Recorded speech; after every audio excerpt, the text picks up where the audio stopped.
अगर आपको इतनी ही थी तो अब जब सनातन पांडे जी ने आपके कार्यालय में ब्राह्मणों की सभा बुलाई थी तो अखिलेश जी क्यों नहीं गए? राहुल जी को भी जाना चाहिए था वहां पर, अब नहीं गए। अरुण जी, आनंद तो तब आएगा जब आप भी हमारे साथ 1-on-1 डिबेट में बैठेंगे। आप नाम लीजिएगा, हम समाजवादी पार्टी या कांग्रेस के उस शख्स को बुलाएंगे और आप यहाँ बैठिएगा, डिबेट कीजिएगा। अब आखिरी सवाल, उसके बाद मैं डिबेट ओपन कर रही हूँ। आखिरी सवाल ये, आपको लगता है राहुल गांधी ओबीसी को सड़कों पर लाकर आपकी सरकार को गिराने का मादा रखते हैं, दम रखते हैं, कर सकते हैं? देखिए, जब तक किसी भी नेतृत्व में खुद की नीतियों से खुद के बल पर कोई भी आंदोलन खड़ा करने का मादा नहीं होगा, तब तक वो किसी को कुछ नहीं कर सकता, न किसी समाज को कोई लाभ दे सकता है, न न न न ही उस समाज को कोई फायदा दे सकता है। आप ये बताइए, संसद इतने दिनों तक बाधित रहा, जहां पर छात्रों के और ये परीक्षा की बात होनी थी, उसमें राहुल गांधी जी का एक सार्थक आप नीति बताइए, एक सार्थक कदम बताइए जो उन्होंने सदन के अंदर रखा। हमारी पार्टी में मैंने अपनी तरफ से कहा कि सरकार को परीक्षा सुधार और छात्रों के अधिकार पे बात करनी चाहिए। एक भी नीति कांग्रेस पार्टी में चैलेंज करके बता रहा हूं कि उनसे पूछिए कि अगर मुझे वो बता पाएंगे कौन से परीक्षा सुधार की बात की, कौन से छात्रों के अधिकार की। I think that's the point. Rubika ji ये बताइए, 10 सेकंड रूबिका जी, 10 सेकंड। अगर मान लीजिए भविष्य में परीक्षा लीक होती है मजबूत कानून बनने के बाद भी, तो क्या छात्रों का अधिकार नहीं होना चाहिए कि 30 दिन में परीक्षा दोबारा होगी, उनका दाखिले का कैलेंडर खराब नहीं होगा, उनको 1 साल का फायदा मिलेगा और आने जाने में रियायत मिलेगी? अभी तक ये जो हुआ है सरकार की सद्भावना से होना चाहिए, अब ये छात्रों का अधिकार होना चाहिए। राहुल गांधी से पूछा जाना चाहिए कि आपने छात्रों के किस अधिकारों की बात की? हर जगह आप छात्रों की गूंज की बात करते हैं, मगर छात्रों की चीख आपको झारखंड में सुनाई नहीं देती। वो एक है ना, हंगामा खड़ा करना मेरा मकसद नहीं, लेकिन यहाँ लगता है कि सिर्फ हंगामा खड़ा करना मकसद है, जैसा आप आरोप लगा रहे हैं। अरुण जी, बहुत बहुत शुक्रिया हमारे साथ जुड़ने के लिए। अब मैं डिबेट ओपन कर रही हूं और शुरुआत शहजाद आपसे करके जी। पहले तो ये बता दीजिए, व्हाई क्या डिड यू से बीजेपी को बाय? ये इस पे डिबेट है क्या? नहीं, बस हल्का सा बता दीजिए, फिर मैं आगे बढ़ जाऊंगी। मेरे दर्शक जानना चाहते हैं भैया। मैंने इसलिए कहा क्योंकि 2024 आते आते मैंने तब भी बताया था कि मैं मीडिया से आया था, आपकी तरह, आप तो जानते हैं जी में हम लोगों ने साथ में काम भी किया था, तो मैं एक एंकर के रूप में काम करता था। 5 साल राजनीति की, सारे सेविंग्स इसमें खर्च हो गए। अब नौकरी करनी पड़ेगी जीने के लिए, जीवन यापन करने के लिए, तो या तो नौकरी करो या 24/7 365 पॉलिटिक्स करो, तो उसमें तो फिर समय खप जाता, तो नौकरी नहीं कर पाते। तो बीजेपी आपको पैसा नहीं दे रही थी? बीजेपी पॉलिटिकल पार्टी है, एम्प्लॉयमेंट एक्सचेंज नहीं है कि वो नौकरी और पैसा वो सब बीजेपी से नहीं। बीजेपी लोग ये कह रहे हैं, एक आखिरी सवाल and then I will come back to my debate. हालांकि इसके लिए एक बढ़िया पॉडकास्ट होना चाहिए, लेकिन आज जब ऊंट पहाड़ के नीचे आया है तो छोड़ना नहीं चाहिए। ऐसा मैं तो रोज आने के लिए तैयार हूँ। ऐसा कह रहे हैं शहजाद पूनावाला कि आप इनसिक्योर हो गए। अच्छा। भारतीय जनता पार्टी में आपको जो चाहिए था वो नहीं मिला और इसीलिए आपने बाहर का रास्ता चुना। आप तो मेरी जर्नी से वाकिफ अच्छे से जानती हो। हाँ। भारतीय जनता पार्टी छोड़िए, किसी भी पॉलिटिकल पार्टी में किसी पसमानदा को डे 1 पे राष्ट्रीय प्रवक्ता बनाया हो, किसी पार्टी ने भी। कांग्रेस में तो मैं 10 साल रहा, कांग्रेस ने मुझे क्या बनाया, और बीजेपी ने प्रथम दिवस पर मेरी ज्वाइनिंग पर मुझे राष्ट्रीय प्रवक्ता बनाया, जो बड़े बड़े नेताओं को हासिल नहीं होता। बीजेपी में क्या, बड़े बड़ी पार्टियों में नहीं होता। हाँ। तो मुझे बताइए कि बीजेपी ने मुझे तो डे 1 पे मिशन भी दे दिया, विजन भी दे दिया, पोजीशन भी दे दिया, पर अब समस्या ये है कि हम केवल कद के लिए काम करते हैं, पद के लिए नहीं। वो कहते हैं ना रवि किशन जी कि कद बढ़ाओ, पद फॉलोज माय ब्रदर। तुम पद तो फॉलो करते रहता है, कद मैंने बीजेपी की वजह से मेरा आज ये कद बना। पर कद कहाँ, आपने तो ना कद बढ़ा ना पद, आपने तो पथ ही बदल दिया। बहरहाल इस पर खूब चर्चा हो सकती है। I really wanted to. बदली है, विचार नहीं बदला है। इसलिए मैं आपको पता है, मैं आपके स्टार्टिंग से शो में मंद मंद मुस्कुरा रहा हूं। क्यों पता है? आप राहुल गांधी को बोल रही है वो ओबीसी की बात करेंगे, और अब तो मेरे पे कोई फिल्टर नहीं लगा है रूबिका जी। ये राहुल गांधी ओबीसी की बात कर रहा है, जिसके पिता ने खड़े होकर मंडल का विरोध किया, जिसकी दादी ने खड़े होकर मंडल का विरोध किया, मंडल कमीशन की आयोग की रिपोर्ट को लागू नहीं किया, जिसके परिवार का इतिहास है कि हम आरक्षण को खत्म करना चाहते हैं। नेहरू जी ने पत्र लिखकर लिखा कि आरक्षण सेकंड क्लास लोगों को मिलता है, मंद बुद्धियों को मिलता है। वो परिवार ओबीसी की बात कर रहा है। अच्छा, आज की तारीख में इनकी राज्य सरकारों में कितने ओबीसी मुख्यमंत्री है भाई? रेवंत रेड्डी ओबीसी है या सुखू जी ओबीसी है? हमारे देश के प्रधानमंत्री जो सबसे ज्यादा लंबे समय तक प्रधानमंत्री है वो बाकी सारे ओबीसी स्क्रीन है। पर। ये कौन से मुंह से ओबीसी की बात कर रहे हैं? All right, Uddhav Thackeray OBC है?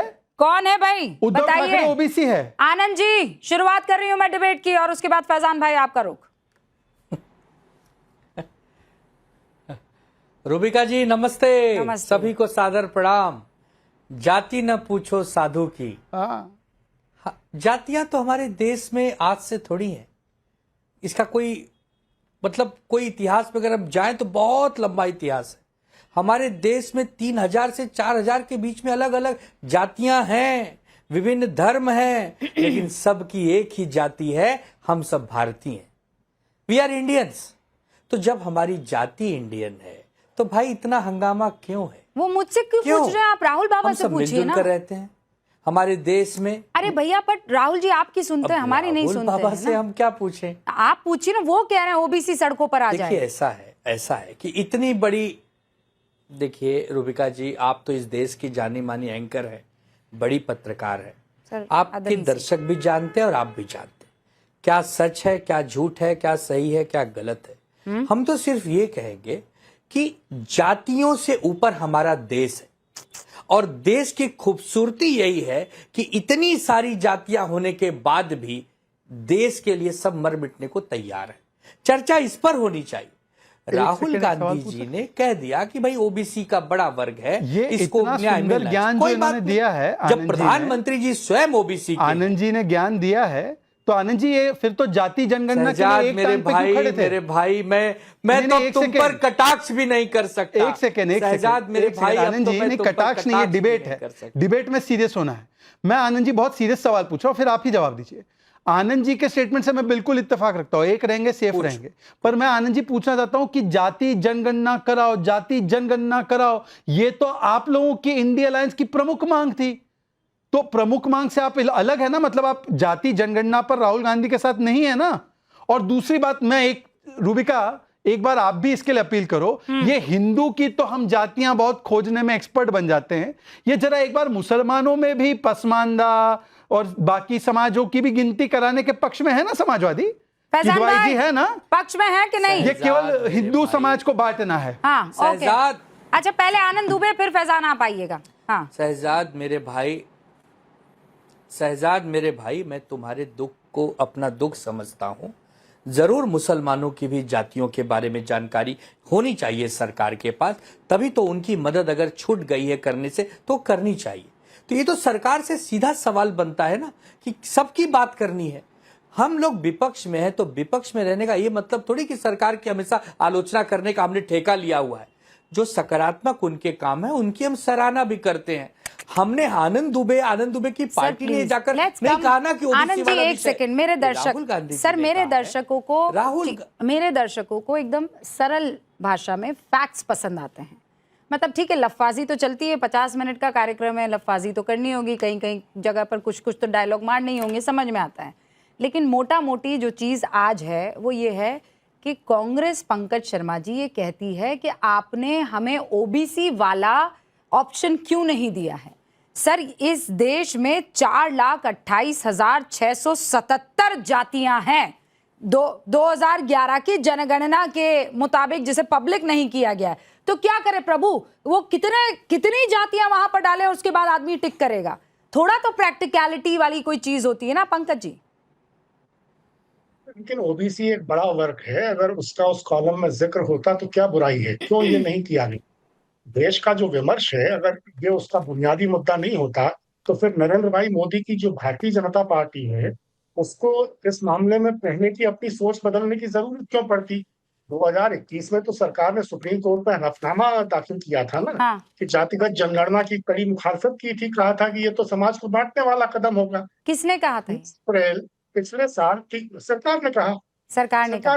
राइट, पिछले साल 30 पंकज जी, आप अप्रैल बहुत को पढ़ते लिखते हैं, मुझे ये बताइए 1951 में क्या नेहरू जी ने भी यही पक्ष नहीं लिया था कि हम जातिगत जनगणना बंद कर देंगे क्योंकि ये समाज में खाई बढ़ाने का काम करने वाला टूल साबित होगा? ये नेहरू जी ने कहा था कि नहीं कहा था? चलिए, नेहरू जी ने कहा था तो नरेंद्र भाई मोदी ने वही बात कही और सुप्रीम कोर्ट में उनकी सरकार ने हलफनामा दाखिल किया। 30 अप्रैल को पिछले साल अचानक क्या हुआ कि केंद्रीय मंत्रिमंडल की जो राजनीतिक मामलों की समिति में नरेंद्र भाई एकदम पलट गए। उन्होंने राहुल गांधी के सुर में अपना सुर कैसे मिला लिया? अब तो वो कह रहे थे कि जातिगत जनगणना करा के समाज को बांटना चाहते हैं राहुल, देश को तोड़ना चाहते हैं राहुल। फिर समाज को तोड़ने, देश को तोड़ने के काम में खुद क्यों शामिल हो गए? नहीं, वो ठीक है, मैं 2023-24 में हमारे मैं इस मसले पर एक मिनट रूबिका जी, पंकज जी एक सुनिए मिनट, ना। 2023-24 में नरेंद्र भाई ने एक बार नहीं कई बार कहा कि जातिगत जनगणना तो अर्बन नक्सलियों की सोच है। जातियां तो सिर्फ 4 हैं, गरीब, युवा, महिलाएं और किसान। हाँ, बिल्कुल अचानक सही। क्या हुआ नरेंद्र भाई मोदी को? नहीं तो जेनजी की कोई, अच्छा सुनिए पंकज जी रुकिए, जेनजी की कोई जाति है क्या जिसको सड़क पर उतार कर बड़े खुश हुए लोग? और मैं ये नहीं कह रही हूं कि जेनजी को सड़क पर नहीं उतरना चाहिए था, ऑब्वियसली उतरना चाहिए था। जहां जिसको दिक्कत है वो आए सड़क पर, सरकार से मांग करे, मुझे कोई दिक्कत नहीं है, वो आपका हक है, लेकिन मर्यादा में रहते हुए, कानून की मर्यादा का पालन करते हुए। But you just tell me one thing sir, Rahul Gandhi अपने ही नाना की बात को दरकिनार क्यों कर देंगे? क्या वजह है? मैं मोदी वर्सेस राहुल तो कर लूंगी, but I don't understand Modi Rahul versus Nehru कैसे हो सकता है? नेहरू जी तो पक्ष में ही नहीं थे इसके, राहुल जी इसके पक्ष में क्यों है? तो शुरू से पक्ष में थे। कौन? कांग्रेस के भीतर शुरू से पक्ष में थे जातिगत जनगणना के। और राहुल जी की इस बात का कांग्रेस के भीतर जब विरोध हो रहा था तब राहुल गांधी पक्ष में थे। लेकिन मेरा सवाल यह है कि आखिर नरेंद्र भाई मोदी को क्या हुआ कि वो राहुल गांधी के साथ आ गए? राहुल गांधी पहले से जातिगत जनगणना के पक्ष में थे। नहीं, वही तो मैं कह रही हूं ना कि राहुल गांधी जातिगत जनगणना के पक्ष में कैसे आगे जब उनकी दादी नहीं थी, उनके पिता नहीं थे, उनके नाना भी नहीं थे? मैं रीजन जानना चाह रही हूँ। अरे नाना नहीं थे, दादी नहीं थी, पिता नहीं थे, हाँ, वो नहीं अलग थे। परिस्थितियों की बात थी। अरे अलग परिस्थिति क्या होगी? अलग परिस्थिति, वही भारत है, नहीं, ये तो वही अच्छी बात जाति है, वही लोग हैं। कोई ऐसा तो नहीं है कि भारत पूरी तरह से बदल गया है नाना के टाइम से। नहीं रूबिका, आप बस समझिए, एक चीज बदली ना कि राहुल गांधी विपक्ष में आकर खड़े हो गए। राहुल गांधी सार्वजनिक रूप से मान रहे हैं कि मेरी दादी गलत, मेरे नाना गलत, मेरे पिताजी गलत। पहली बात। दूसरी बात सुन लीजिए पंकज जी, 2001 सेकंड सर, पंकज जी 2004 और 14 के बीच में, पंकज जी मैं 20 सेकंड में खत्म कर रहा हूं, आप 20 गिनिए, मैं खत्म कर रहा हूं, 20 सेकंड में खत्म कर रहा हूं। पंकज जी 2004 और 14 के बीच में आपकी सरकार ने जब जाति जनगणना कराई तो उसको क्यों नहीं पब्लिश किया? और तीसरी बात, मोदी सरकार ने तो ऐलान कर दिया कि कर दो जाति जनगणना, और वो तो हो रही है। पर मैं आपसे पूछना चाहता हूं, ये तेलंगाना में कास्ट सर्वे का क्या हुआ? अरे कर्नाटका के कास्ट सर्वे का क्या हुआ रूबिका? 162 करोड़ रुपया खर्च किया और सुवाहा हो गया। वो कहां है वो रिपोर्ट? वो कास्ट सर्वे की रिपोर्ट कहां है? ओके ना, तो 30 सेकंड्स पंकज जी प्लीज जल्दी से, 30 सेकंड। हाँ, इन 10-12 वर्षों में ऐसी परिस्थितियां बनी हैं कि जब सामाजिक न्याय के लिए, धन के समान वितरण के लिए, और जो सत्ता के विभिन्न अंग हैं, विधायिका है, कार्यपालिका है, न्यायपालिका है और मीडिया भी है, उसमें पिछड़ों, दलितों और आदिवासियों की वास्तविक जो हिस्सेदारी है उसको तय करने का यही एक मुख्य आधार हो सकता है। अरे मुख्यमंत्री कितने ओबीसी आपके? अरे छोड़िए मुख्यमंत्री छोड़िए, प्रधानमंत्री, हमने प्रधानमंत्री बना दिया ओबीसी। प्रधानमंत्री ओबीसी के, बताइए, गजब है। हमने आदिवासी राष्ट्रपति बनाई, हमने प्रधानमंत्री ओबीसी बनाया, और ये लोग कुछ नहीं करेंगे। ये गांधी परिवार को बढ़ाएंगे, वायनाड में भी बढ़ाएंगे और हमको ज्ञान देंगे, रूबिका को कर ज्ञान देंगे। रुके। ओबीसी प्रधानमंत्री की सच्चाई ये है कि समाज कल्याण मंत्रालय का बजट पिछले साल रखा 14,000 करोड़ रुपए से कुछ ज्यादा, और खर्च कितने हुए मालूम है? सिर्फ 8,000 करोड़ रुपए। ऊपर से ये दिखावा, कुछ शर्म कीजिए आप, कुछ शर्म कीजिए। कर्नाटका में एससी का बजट काट के आपने कहां खर्च कर दिया? अभी वो पीएम केयर फंड को लेकर भी आप लोग मुद्दा उठा रहे हैं, दूसरे तमाम चीजों को लेकर मुद्दा उठाइए। और ट्रांसपेरेंसी सब जगह होनी चाहिए, सबको बता देना चाहिए कि भैया आया अगर 100 रुपया तो खर्च खाली एक ही पाई क्यों हुआ है। आप ये सवाल कर सकते हैं, लेकिन जो बुनियादी सवाल इस वक्त राहुल गांधी खुद उठा रहे हैं, मुझे उसको लेकर इस वक्त डिबेट करनी है। फैजान भाई भी यहाँ पर मौजूद है, पहली मर्तबा मेरे साथ डिबेट में हिस्सा ले रहे हैं, और उसके बाद में वरिष्ठ पत्रकार अवधेश कुमार का रुख करूंगी। फैजान किदवई साहब, एक सवाल यहाँ पर शहजाद पूनावाला क्या पूछ रहे हैं कि जाति क्या सिर्फ और सिर्फ हिंदुओं की जातियों की गणना होनी चाहिए, या मुसलमानों में भी जातियां हैं और उसका जिक्र हमें नहीं करना चाहिए, आंख बंद कर देनी चाहिए, because it doesn't suit us? Correct. देखिए रूबिका, पहले तो आदाब और नमस्कार आप सब लोगों को, आपको, आपके व्यूअर्स को। देखिए, मुसलमानों में जातियों की जहां तक बात है, अब खैर थोड़ा सा डाइवर्ट हो जाएगा, लेकिन फिर भी बोले देता हूं, इस्लाम के हिसाब से तो कोई जाति नहीं, कोई छोटा नहीं, कोई बड़ा नहीं। हिंदू में भी नहीं है। इनकम इनइक्वालिटीज हैं जिसको जरूर एड्रेस करना चाहिए।